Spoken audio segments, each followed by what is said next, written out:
Going to bring you some breaking news. The European Union's lifted all sanctions on Syria to help the war-torn country recover following the toppling of the Assad regime in December. Foreign ministers from the bloc's 27 member states struck the agreement during a meeting in Brussels. The move follows a similar move by US President Donald Trump to lift sanctions on Syria that was announced in Saudi Arabia last week. Hashem Ahelbarra is joining us live from Brussels. So what are the sanctions that have been lifted, Hashem?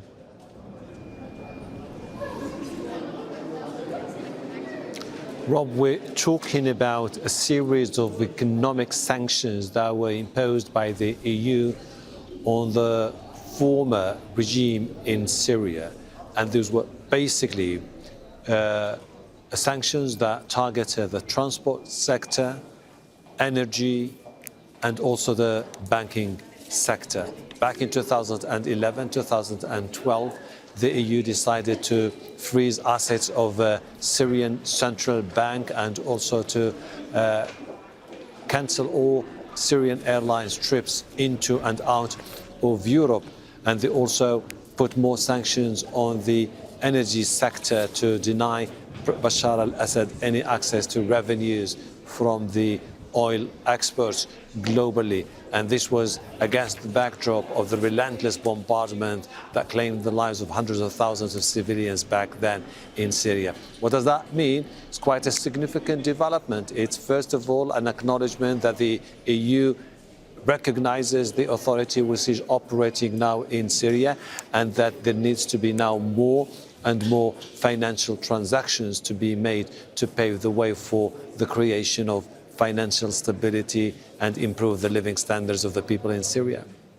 Let's expand a little bit on that. I mean, one would imagine, of course, that it is going to have an impact to a degree. We're talking about transport, energy and the banking sector, I understand. Do we have any idea what kind of change may happen for people in Syria as a result of this?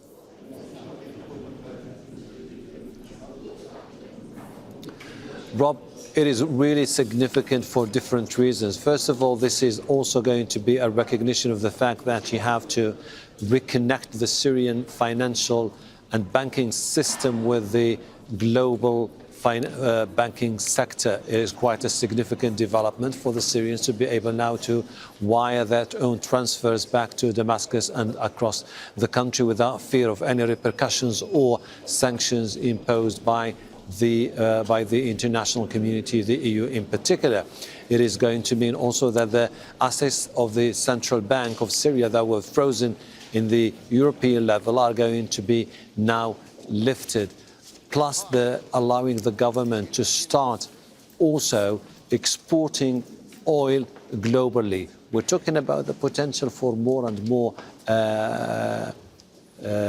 revenues to be generated by the Syrian government, but at the same time for the international community to start doing business back with Damascus and provide financial aid, because this is not just about the lifting of the sanctions, it is a recognition of the fact that the international community from now onwards is willing to provide significant financial aid to the people in Syria.